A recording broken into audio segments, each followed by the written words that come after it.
ನನಗನ್ಸುತ್ತೆ ರಾಜ್ಯ ಸರ್ಕಾರ ವಿನಾಕಾರಣ ಗೊಂದಲವನ್ನು ನಿರ್ಮಾಣ ಮಾಡುವಂಥ ಒಂದು ಪ್ರಕ್ರಿಯೆ ಕೈ ಹಾಕಿದೆ ಅಂತ ನನಗನ್ಸುತ್ತೆ.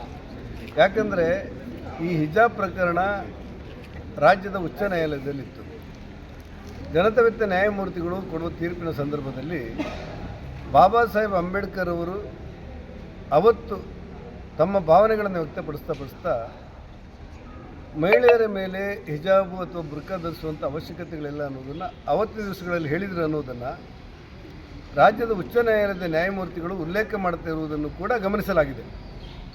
ಅಂದರೆ ಈ ವ್ಯವಸ್ಥೆಗಳು ಹಿಜಾಬ್ ಮತ್ತು ಬುರ್ಕಾದಂಥ ವ್ಯವಸ್ಥೆಗಳ ಬಗ್ಗೆಯೂ ಕೂಡ ಯಾವುದೇ ಧರ್ಮ ಆಗಿರಲಿ ಬಗ್ಗೆಯೂ ಕೂಡ ಬಾಬಾ ಸಾಹೇಬರವರ ಕಲ್ಪನೆಗಳು ಕೂಡ ಮಹಿಳೆಯರಿಗೆ ಮುಕ್ತವಾಗಿ ಬದುಕುವ ಹಕ್ಕನ್ನು ಕೊಡಬೇಕು ಅನ್ನೋದು ಆಗಿತ್ತು ಅಂತ ಅವತ್ತಿನ ಉಲ್ಲೇಖದಲ್ಲಿ ಮಾಡಲಾಗಿತ್ತು ಅನ್ನೋದು ಮಾಹಿತಿ.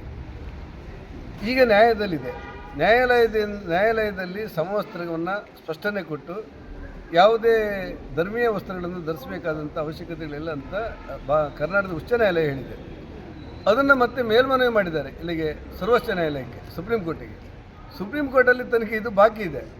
ಅಂಥ ಸಂದರ್ಭದಲ್ಲಿ ಸರ್ಕಾರ ಒಂದು ಸುತ್ತೋಲೆ ಹೊರಡಿಸುತ್ತೆ, ನೀವು ಹಿಜಾಬ್ ಹಾಕ್ಬೋದು ಹಾಕಿ ಅಂತ ಹೇಳುತ್ತೆ ಅಂತ ಹೇಳಿದರೆ ಈ ಸರ್ಕಾರ ಏನು ಮಾಡಲಿಕ್ಕೆ ಹೊರಟಿದೆ? ಕಾನೂನು, ನ್ಯಾಯಾಂಗ, ಕಾರ್ಯಾಂಗದ ವ್ಯವಸ್ಥೆಗಳು ಯಾವ ರೀತಿ ಇರಬೇಕು ಅಂದರೆ ನ್ಯಾಯಾಂಗದಲ್ಲಿ ಯಾವುದೋ ಒಂದು ಬಾಕಿ ಇರೋ ವಿಚಾರವನ್ನು ರಾಜ್ಯ ಸರ್ಕಾರ ಯಾವುದೇ ತಿದ್ದುಪಡಿ ಇಲ್ಲದೆ ತನ್ನಷ್ಟಿಗೆ ತಾನೊಂದು ಆದೇಶವನ್ನು ಹೊರಡಿಸ್ಬೋದಾ ಅನ್ನೋದು ಇಲ್ಲಿ ಮುಂದಿರುವಂಥ ಚರ್ಚೆಗಳು.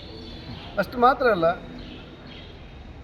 ಮೊನ್ನೆ ದಾವಣಗೆರೆಯಲ್ಲಿ ನಡೆದಿರುವಂಥ ಚುನಾವಣೆ ಹಿನ್ನೆಲೆಯಲ್ಲಿ ಆಗಿರುವಂಥ ಕೆಲವು ಗೊಂದಲಗಳಿಗೆ ಅಲ್ಪಸಂಖ್ಯಾತ ಸಮುದಾಯಕ್ಕೆ ಒಂದು ವಿಶೇಷವಾದಂಥ ಸಂದೇಶವನ್ನು ಕೊಡಲಿಕ್ಕೆ ರಾಜ್ಯದ ಕಾಂಗ್ರೆಸ್ ಸರ್ಕಾರ ಇದನ್ನು ಮಾಡಿರ್ಬೋದು ಅನ್ನುವಂಥ ವ್ಯಾಪಕವಾದ ಚರ್ಚೆ ನಡೀತಾ ಇದೆ. ಆ ಹಿನ್ನೆಲೆಯಲ್ಲಿ ನನಗನ್ನಿಸುತ್ತೆ ರಾಜ್ಯ ಸರ್ಕಾರ ವಿನಾಕಾರಣ ಈ ಗೊಂದಲವನ್ನು ನಿರ್ಮಾಣ ಮಾಡಿದೆ. ಬಹುತೇಕ ಒಂದು ರೀತಿಯಲ್ಲಿ ಹಿಂದೂ ಧರ್ಮವನ್ನು ಕಡೆಗಣಿಸಿ ಅನ್ಯರನ್ನು ಓಲೈಸುವುದೇ ನಮ್ಮ ರಾಜಕಾರಣದ ಗುರಿ ಅಂತ ಅವರ ಭಾವನೆಗಳಿದೆ ಅಂತ ನಾವು ಅಂದ್ಕೊಂಡಿದ್ದೇವೆ. ಏನೇ ಆದರೂ ಕೂಡ ರಾಜ್ಯ ಸರ್ಕಾರ ಇದು ದುಡುಕಿದೆ ನಿರ್ಧಾರ, ಇದರ ಪರಿಣಾಮವನ್ನು ಅದನ್ನು ಅನುಭವಿಸಬೇಕಾಗ್ತದೆ ಅಂತ ನನಗನ್ನಿಸುತ್ತೆ.